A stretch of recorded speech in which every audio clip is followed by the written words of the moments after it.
On Tech News today, it finally happened. Apple is buying Beats. Plus, the TrueCrypt encryption application vanishes in a cloud of mystery and confusion. NSA whistleblower Edward Snowden finally talks to the mainstream media.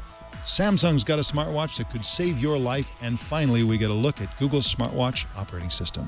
All that and more coming up right now. This is Twit. Bandwidth for Tech News Today is provided by CacheFly at CACHEFLY.com.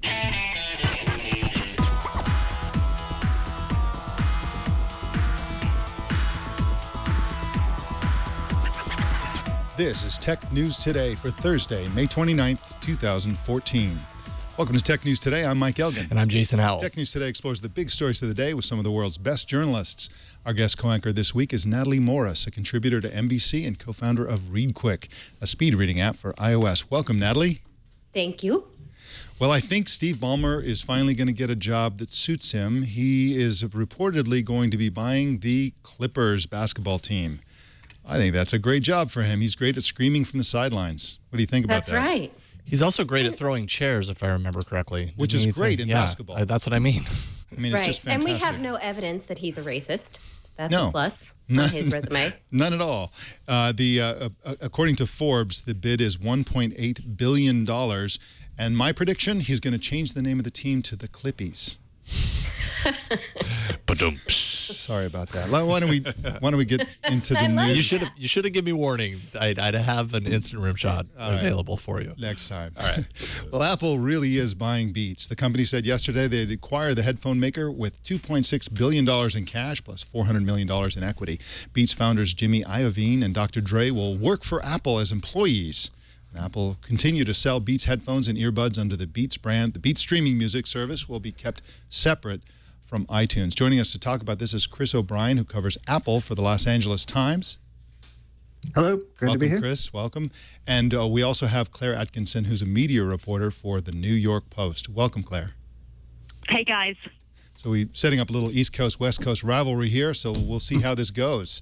It could get heated. Chris O'Brien, this news was rumored for weeks. What did we learn since yesterday's announcement that we didn't hear in the rumors? That's a great question. The answer is not a ton, really. We learned some more the exact terms. It was $3 billion, not the rumored $3.2 billion, and it's a mix of cash and stock, as people probably assume, but we didn't know that for sure. They confirmed that Beats will live on as a brand, and there was some question about that, but it sounds like that will happen. And we know that Jimmy Iovine and Dr. Dre will join Apple in an unspecified capacity, but we, again, don't know what that unspecified capacity is. It seems to me, Chris O'Brien, that the roles of Iovine and Dre are going to be very different. From what the sketchy information we're getting, Iovine apparently is going to be a full-time employee. He's going to resign from his current job. He is currently the chairman of Interscope Records and work at Apple, probably at the Apple headquarters and when they finally build at the spaceship campus. Whereas Dr. Dre said he's going to go back to the lab and keep producing records, but he'll be available as needed by Apple. But it sounds to me like he's really going to be kind of like a phone it in, kind of work from home kind of a person, whereas Jimmy, and by the way, their titles are going to be Jimmy and Dre. Those are their actual business card titles. He's a poser. That's he just right. gets to pose for the pictures and do peace signs like that. A rich poser, why not? So so it seems to me that Iovine is key to this. He's the person with the strong relationships and the ability to interact on Apple's behalf with the music industry. Does that sound right to you? Yeah, I mean, it seems like if Apple's is at a crossroads at the moment in terms of striking deals with in different ways with content makers, particularly in the music industry, it seems like maybe the best rationale for this deal is that you get a Jimmy Iovine who in some ways can help you reinvent relationships with artists and labels and publishers. Certainly they get the headphones and they get the streaming app. But it seems again like Iovine is the key to this deal. And last night we should note at the Code conference he was asked about whether he was going to move up to Cupertino, and he said he wasn't. but he'd be up there a lot. So I think you're right. It sounds like he'll be more engaged than Dr. Dre, but he's not going to be punching it out of the campus every single day. Even billionaires can't afford to live in Silicon Valley, I guess. So Claire Atkinson, you wrote that the deal will shake up the music business and reinvigorate Apple. What did you mean by that? Yeah, I really think it will. And just to kind of add to what Chris was saying about Jimmy being a critical piece of this, I think one issue that Apple was having is that they launched iTunes Radio. It didn't take off as well as they had expected. They are seeing so many different companies coming into the streaming music space and the download business in decline, that they really needed to get into the subscription streaming and music business and fast. Jimmy is a guy who is very good friends with the Sony Music CEO, Doug Morris. Obviously, he came from Universal. He knows the music industry people. And so I feel like perhaps iTunes execs had perhaps hit a wall with what they could do with the labels, and maybe, you know, the music industry dealing with one of its own may help them kind of supercharge past the Spotifys and the Pandoras and maybe make that big leap to making subscription streaming a much bigger mass business. I mean, right now, I don't think there are all that many people who are paying for subscription music in the U.S., but the growth is year on year. I believe it was 50% growth 2012 versus 2013. So this is a business Apple has to be in, and they have to be on top of it. And what's amazing to a lot of people here is that Beats had very few subscribers. I think it has an estimated 200,000 subscribers, whereas Spotify is has like 10 million, I believe they said a few days ago. Yeah, Spotify has 10 million paying subscribers, and the most recent reports is that Beats has 250,000 paying subscribers. It's night and day in terms of the size. It really is. I mean, they're a new company, but people ask, hey, they had the benefit of a Super Bowl ad. They had all these big names behind them, and in 2 months, couldn't they have done a little better than they did? And I think that's a good question. However, with Apple behind them, I don't doubt now they can leap into that stratosphere that they're aiming for. But Claire, none of these deals carry over. They don't get to take any of their deals for their streaming music into Apple. They don't even have to take those terms, right? So the music industry could say, hey, now that you're a bigger fish, we want sort of more money. Of a piece of pie, right? Yeah, that's a very good point. I mean, I'm sure that's a distinct possibility. Although, as with everything, personalities play into so many of these deals, and having Jimmy on board and Jimmy knowing those music execs so well can only be a good thing for Apple. Now, Chris O'Brien, this deal seems to indicate a new way of Apple doing business. I mean, this doesn't sound to me like a deal that Steve Jobs would have made. This is, of course, the biggest acquisition Apple's ever made. And Tim Cook is really putting his mark on Apple. Does this indicate a different future for Apple? Is Apple going to be making these kinds of deals, buying acqui-hires with high-level celebrities, for example, buying companies for their branding, even if their technology is second-rate? I mean, is this a new Apple? Well, let me tell you, every venture capitalist and every technology banker in Silicon Valley is on their knees praying that the answer to that question is yes. They would love to see Apple open their wallet in a big fat way and start showering some of that $150 billion they have squirreled away somewhere in the world on buying startups. You know, to have another big player going up against the Facebooks, the Googles and such companies, you know, to make a bit more competition for some of the startups out there. You know, we should note that you're right. This $3 billion is the biggest deal in Apple's history. And so, you know, in part, we're talking about it because of that reason. As you well know, by Silicon Valley standards, this is still a pretty conservative deal. I mean, you're buying a company that actually has products and revenue at roughly what people think is about a 3 times valuation. When you put that up against $19 billion for a WhatsApp with, you know, a handful of employees and unclear revenues, you know, it still seems like a fairly conservative deal here in Silicon Valley. We have a good question in the chat in the question engine from I'm a Moron, probably not his real name, said, if Dr. Dre is a real doctor, maybe this could be a new medical device like the iWatch or the iPhone. Now, obviously, that's a joke, but is it too late for them to have any kind of announcement next week at their WWDC revolving around music? Claire Atkinson, you want to take that one? Oh, yeah, that's a good question. I mean, they like to keep things very quiet, and I know they've been talking for months and months, but I doubt very much that Dre would pop something out there. Feels like it's too soon. I mean, the word out there is that they'll maybe in prior years they've always launched products in September for the kind of college holiday period, and there was talk that period would move up earlier. There's talk of this smart platform for the home, but what we've all been waiting to see is whether they do anything in television that's revolutionary. And you know, you hear time and time again that there's a TV on the way, but we never see anything. So my expectation is not. All right, well, go ahead. If I could just jump on that, I'd also remind folks that Apple has said the deal won't likely close until the end of the summer or the end of their fiscal year in September. So I think when it comes to Apple and streaming, basically they're kind of in a stay put, everything on hold posture for several months. So in terms of WWDC next week, I think a music announcement is probably somewhat unlikely, although I wouldn't be surprised to see Jimmy Iovine up there on stage just sort of flashing his star power and pumping up the developers. You say right. And normally we see someone dancing like this on the invitation if it has to do with music, right? Yeah. Those of you who are listening online, you missed my little pose, but you know what I'm talking about. Got to watch the video if you want to catch this stuff. Chris O'Brien, I want to thank you for coming on Tech News today and helping. There it is. There. Thank you so much, Chris, for coming on Tech News today. Sure, happy to do it. You can find Chris O'Brien at latimes.com and also on Twitter at O'Brien with an E near the end. And Claire Atkinson, I want to thank you for coming on Tech News today as well. Thank you very much. Claire Atkinson writes at nypost.com, and you can find her on Twitter at ClaireATKI.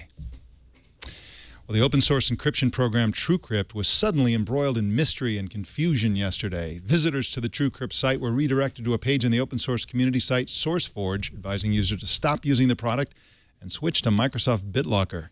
A warning at the top of the page said, quote, "Using TrueCrypt is not secure as it may contain unfixed security issues. This page exists only to help migrate existing data encrypted by TrueCrypt," unquote.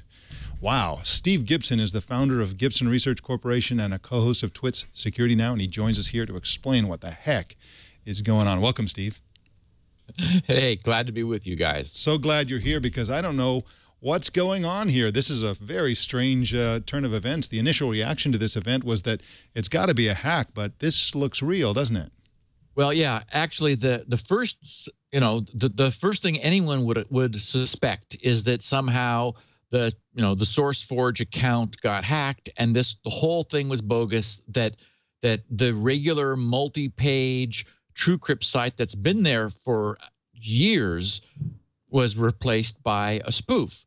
The problem is that in addition to this posting saying that that TrueCrypt is no longer secure, it sort of strangely mentions that Windows XP support is being discontinued as of this month, sort of inexplicably tying these two events together while there really is no connection between them.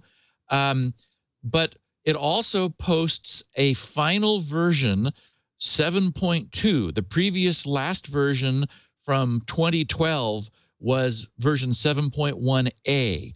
So there's this new one, 7.2, and it's been altered so that all it will do is remove TrueCrypt from a system, essentially to aid people in migrating themselves away from TrueCrypt.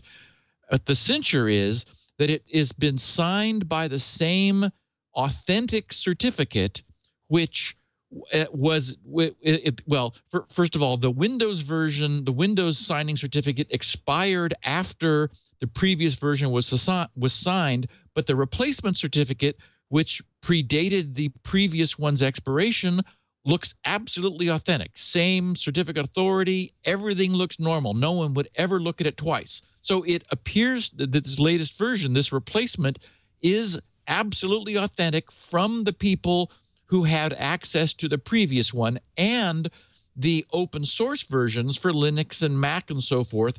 The updated version was signed by the identical PGP signing key. So if this was a hack, it was an absolute breach of all of the previous security, which really is a stretch, which is leading those of us who've been looking at this to believe this was a takedown by the TrueCrypt developers deliberately. Which raises the question, who are the TrueCrypt developers? They're anonymous and they're volunteers, so we really don't know who they are at all. Do you have any information at all about who has been developing this software all this time? No, and in fact, even Matthew Green, who's the professor of cryptography at Johns Hopkins, who was leading the IsTrueCryptAudited.com or IsTrueCryptAuditedYet.com website and the auditing effort, he immediately sent a note out to them through an obscure channel and sort of referred to, well, I'm not sure how soon they're going to get it. Their submarine doesn't surface that often. And he most recently posted that his last contact with them indicated they were happy with all of this. He tweeted, "Last I heard from TrueCrypt, quote, we are looking forward to results of phase 2 of your audit. Thank you very much for all your efforts again." So it looks like they were happy recently. So, we really have a mystery. You have you posit here that it may be coming from Russia or China because Windows XP is still a big deal there with more than 50% share. Do you think that's a clue? Well, we don't know where they are. There was their organization certificate says Nevada in the U.S., which, that seems arbitrary. Like, why? Because Las Vegas is there? Who knows? Because the tax laws are very friendly for incorporation in Nevada. They're completely anonymous. Matthew believes they are not domestic. That is, they are not a U.S. group. For whatever reason, the clues that he has sensed indicate that they're foreign, and and this weird sort of oblique connection to the end of XP support, where they're saying that TrueCrypt is not secure because XP support has expired, but the two don't connect at all. TrueCrypt is multi-platform; it runs on Windows 7.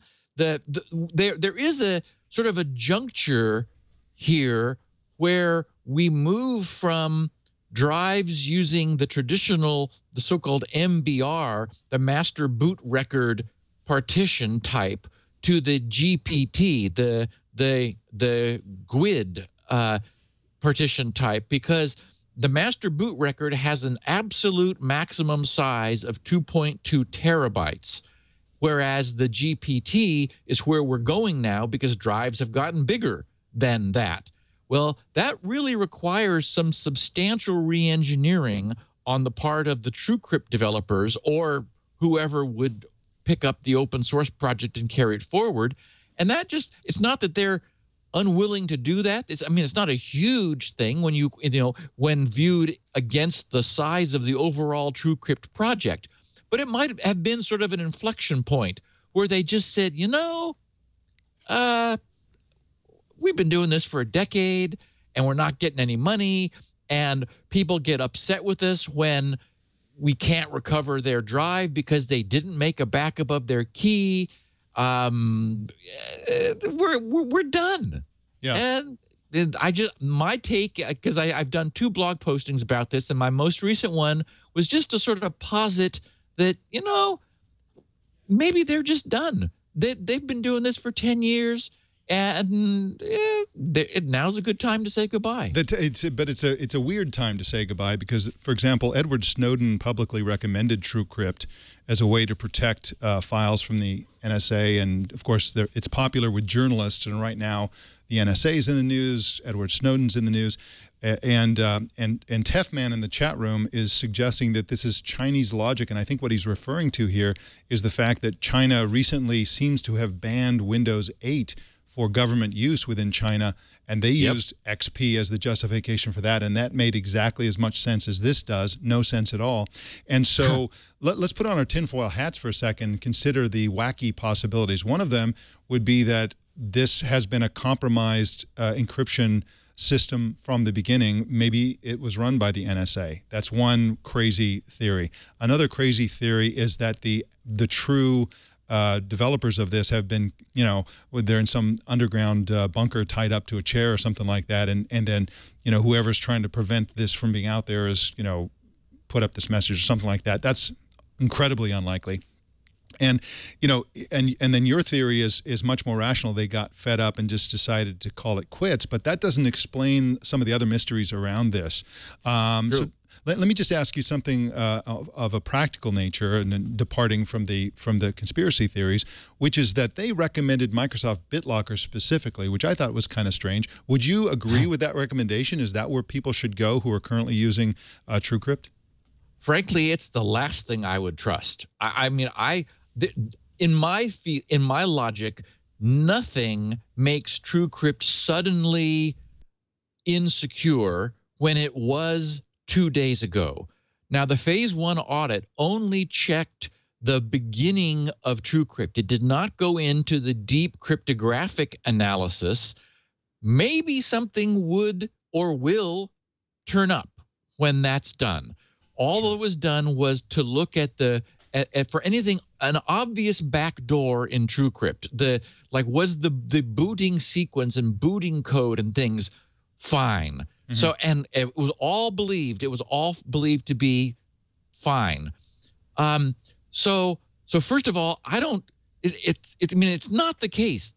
I do have a sort of a non-mainstream take on Windows XP, not feeling that suddenly it's insecure because Microsoft's not patching it, in the normal drip, IV that it's had traditionally. Right. And so similarly, these guys have been doing whatever they've been doing with TrueCrypt all along. Following the let's make up a theory notion. What if they had actually installed weak crypto in TrueCrypt on purpose, and the phase 2 audit was threatening for the first time ever to actually reveal that? Mm-hmm. Maybe they need to disconnect and unplug and wipe their drives and disavow any prior connection to it, because it's going to be discovered that there was always a back door. Right. I don't know. So we've got to wrap this up. But Steve Gibson, I do want to get your recommendation. Let's say somebody's a happy user of TrueCrypt. What should they use now? Oh boy. The argument for BitLocker is that Microsoft could never install something with a backdoor or it would just destroy them. On the other hand, would Microsoft never be able to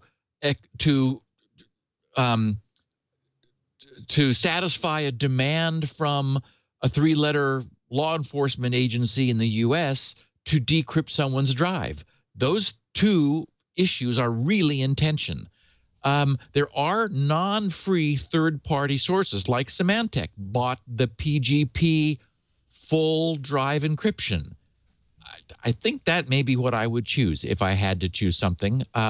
I was going to develop something called Snoop Proof and got the trademark on it and the domain names, and I'd put it on the shelf for a while. Maybe I'm going to have to dust that off again once I get the SpinRite updated. That sounds like a good idea. Steve Gibson, I want to thank you for coming on Tech News today. I really appreciate your bringing clarity to this very murky issue.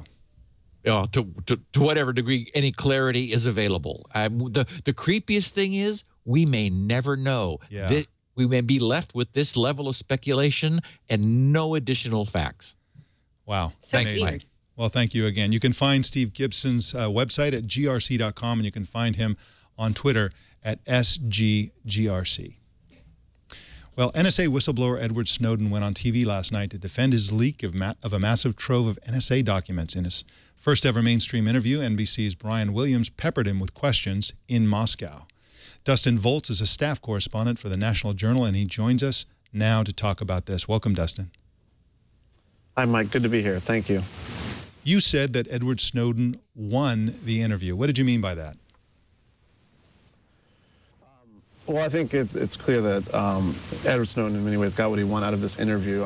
As much as you may be annoyed by him or frustrated by him, he is keeping his name in the news cycle, and also the issues of government surveillance around as well. And it's clear that this conversation is going to continue, and it seems to be somewhat of a deliberate effort by him to keep the focus on government surveillance at a time when Congress is finally passing legislation or attempting to pass legislation that would, in some regard, curtail mass surveillance on Americans' phone records. And perhaps we can quantify a win in the court of public opinion. What is your sense of how he's done there? Certainly NBC wanted to make that kind of the storyline, right? Is he a patriot or a traitor? And that's a little bit of a simplistic view of it, but according to their polling, at least, I think it was something like 58 or 59% of those who responded on Twitter, of watchers who responded on Twitter, said that he was a patriot. So, I mean, it seems like almost 6 out of 10 people are saying, good for Snowden. That's an improvement over last summer when his first leaks came out. So in the court of public opinion, certainly it seems like Snowden came out ahead here as well. There's a lot of talk about him saying, I'd like to come home, which doesn't really surprise anyone. But, that certainly is part of his long game angle here. I don't think we're going to see the Obama administration offer him clemency anytime soon. But, maybe a future president of either party might give him an offering sometime in years to come. Now, Dustin Volz, you cover technology policy in Washington, D.C., and the government interaction with technology. And, of course, Congress is passing a bill, or it looks like the House just passed it last week, that would end the NSA's bulk collection of telephone records. I think it's reasonable to say that this is a response to the Edward Snowden revelations. If Congress is passing a law based on what they learned from Snowden's leak, how can the government or some in the government consider him a traitor? That's a good question that I think people will continue to debate for a long time. Certainly, it's clear that we wouldn't be having any of these debates and wouldn't be pushing legislation through Congress without the leaks from Edward Snowden. But the administration and the intelligence community always had the caveat that he should have brought this to his superiors. He should have done something else, and that even though reform is necessary and the government should be more transparent about it, they certainly still say that Snowden broke the law, that there is an Espionage Act law on the books that he broke. One of the interesting things that came out of last night's interview is that Snowden, in fact, said he did attempt to bring his concerns to at least some lawyers within the NSA, and the NBC verified that, according to their sources, that is true, that there's at least one email that he sent to officers in the NSA saying, raising policy and legal questions. So whether or not he's, a traitor or a patriot, I don't think people are going to change their views on that. But certainly the debate that we're having today is in direct response to his actions. In addition to what you just told us, is there anything else new that we learned from this interview that we didn't know before? There wasn't a ton of new revelations. It was very focused on the celebrity of Edward Snowden, which NBC capitalized on and Snowden capitalized on as well. One of the things he said, kind of humorously, is that he's a fan of the popular TV drama The Wire, which was interesting to hear, as I'm a big fan too. But he also said, I've never met with Russian President Vladimir Putin Already there are tons of skeptics out saying, of course he would say that. You got to be kidding me that someone like Putin wouldn't have met with him and at least tried to get some information out of him and is maybe kind of pulling the strings behind the scenes. That remains to be clear, but Putin emphatically said he has never met with Putin. He is not under the thumb of the Kremlin.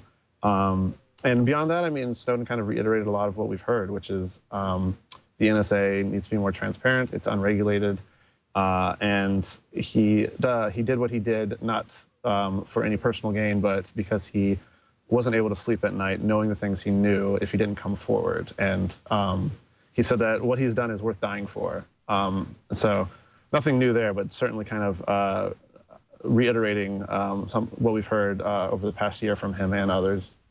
He may get his wish, but he did say also that he doesn't carry around any kind of documentation of what he knows. And when Brian Williams said, well, if I gave you a computer, could you log in, as if he has it all in a Dropbox or something like that? And he says, no, I don't have anything. Although we sometimes see news reports saying Edward Snowden's going to release this much more, or even more about this, or even yesterday we reported that there's a list now of who's been targeted specifically. So do you believe him that he doesn't have that, or do you think he passed that on to a safe place? Like with most of the issues involving Edward Snowden, it's really what you choose to believe. There seems to be no evidence that he does still possess those documents. His explanation has been that he met with journalists in Hong Kong, Glenn Greenwald and Laura Poitras, and he handed over all the documents that he had to them, and then they were off his person.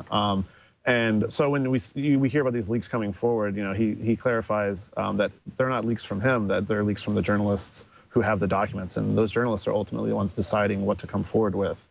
But certainly, he still does stay in touch with Glenn Greenwald and others, and this interview is all a part of an effort to continue to capture public attention. Glenn Greenwald told some Arab media outlets today that the revelations are coming in the weeks ahead that are going to shed light on NSA surveillance programs in Middle Eastern countries. And he's been promising big revelations for weeks now with his new book out. And so I have no reason to doubt that we're going to continue to find out more, but it's not going to be seemingly from what Edward Snowden's deciding. It's going to be what the journalists who have access to his documents deem are worthy of the public interest to be exposed. And Glenn Greenwald has also promised to release a list of the names of American citizens who were targeted for surveillance by the NSA unconstitutionally. Dustin Volz, I want to thank you for coming on Tech News Today and telling us all about this interview with Edward Snowden on NBC.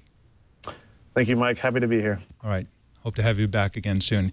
Dustin Volz writes for nationaljournal.com, and you can find him on Twitter at DNVolz. That's DNVOLZ. Samsung announced a health-related smart wristband yesterday. It's called the SimBand. Samsung describes it as a, quote, investigational device, unquote. The company also announced a related cloud service. Christina Bonington is a staff writer for Wired, and she's here to tell us about this new initiative by Samsung. Welcome, Christina. Thanks for having me, Mike. Christina, what the heck is an investigational device? Sounds painful. So basically, what Samsung has made is it's a reference device for developers, for other companies and startups, so that they have something that they can buy and they can, the hardware is there, the sensors are there, and they can start creating apps and other hardware using this as kind of a base for their research. So what does the SimBand look like exactly physically? It looks like a lot of other fitness bands. It's worn on your wrist. Samsung decided to go with the wrist again, like a lot of other fitness trackers, because it's a place that people are very comfortable with wearing a wearable. A lot of us have worn bracelets or watches growing up, so it's comfortable for many people compared to like a chest strap or something else. And unlike a lot of other kind of smartwatches, it's got sensors built in all the way across the band. It's loaded up with sensors. It's got Wi-Fi, it's got Bluetooth, it's got optical sensing, so it can track your heart rate variability, blood oxygen levels, and your your hydration levels. And then it's got some other sensors in there too, and a new way of charging. It calls it a shuttle system. So you never actually have to take the band off. It has a little piece that you charge, and then you just plug it onto the clasp of the device, and that charges it. So you can plug it in overnight and then just unplug it, and your device is fully charged, and you never have to take it off. Unless you lose that little charger shuttle, and then you're really in trouble. Exactly. They like the sort of accessories. Like, they're okay with assigning you a stylus or a little piece of little things. They're okay with that. And I don't know that consumers are. It's funny. Yeah. So can you tell us about the SAMI, which is the Samsung Multimodal Architecture Interaction? Yeah, so SAMI is a set of APIs and an SDK for developers so that they basically, Samsung described it as a bank for your data. And what they want is for all these third-party apps that right now are all siloed off. You know, you have your Fitbit system, you have your, which is like, you know, your Fitbit device, and then the Fitbit app, or you may use a Samsung Galaxy device, like a Galaxy S5, and then you've got the S Health apps, and they don't talk to each other. Some of them may be sensing different things, some of them may be tracking the same things, but you've got to use like all these different devices and all these different apps. What Samsung wants is for that to be unified. And so that's what SAMI is there for, so that developers can integrate that into their apps. And then users can just go to one place on their phone or on the web and have all of their data right there in one place. Interesting. Well, we'll see what comes of all this. And, you know, they're going to be competing against pretty much everybody, including Google and Apple, who are both going to be offering a lot for the medical and health-related field when it comes to wearable technology. Christina Bonington, I want to thank you for coming on Tech News Today. Thanks. All right, you can find Christina Bonington's work at Wired.com, and you can find her on Twitter at RedGirlSays. Can't forget that one. That's a good one. Yeah. A Google engineer posted on Google Plus the first ever public screenshots from Google's Android Wear operating system for smartwatches and other wearable devices. The 7 screenshots posted went up by senior developer advocate Timothy Jordan, his name is. And they show notifications from a Nest smoke detector, an Android game, and a calendar, as well as music controls and a control for listening to a podcast. So in the future, you'll be able to listen to Tech News Today using your watch. The most interesting fact about this is that Jordan is on the Google Glass group, which raises the possibility that Google Glass and Smart Glass software may be part of Android Wear. Of course, Natalie Morris, Android Wear is for wearables generally, even though it's right now associated with smartwatches. But, of course, Sundar Pichai specifically said that this would be usable for things like smart jackets and other wearable devices. So, you know, I've seen this particular engineer, Timothy Jordan, at conferences. I see him every year at Google. Well, last year at Google I/O, he was sort of leading the developers sessions around Google Glass.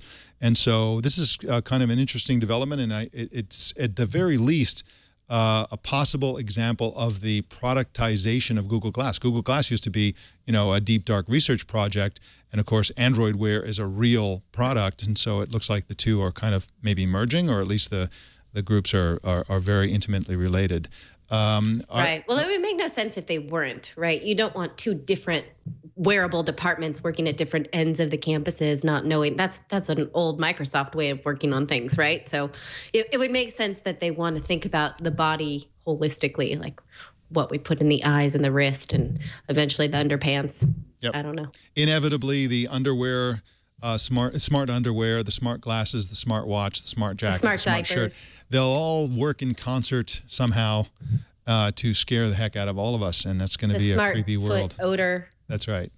Type thing. Yeah. Preventer. It's weird. Well, that is the Tech News Today. Natalie Morris, I want to thank you for coming on again, and you're going to be here again tomorrow. Is that correct?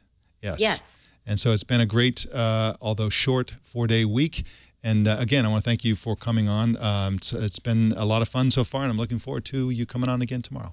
Oh, it's a good news cycle, right? Yeah, had a exactly. good week. Yeah, good week really good week for news. Well, you can subscribe to Tech News Today. You got to subscribe to Tech News Today.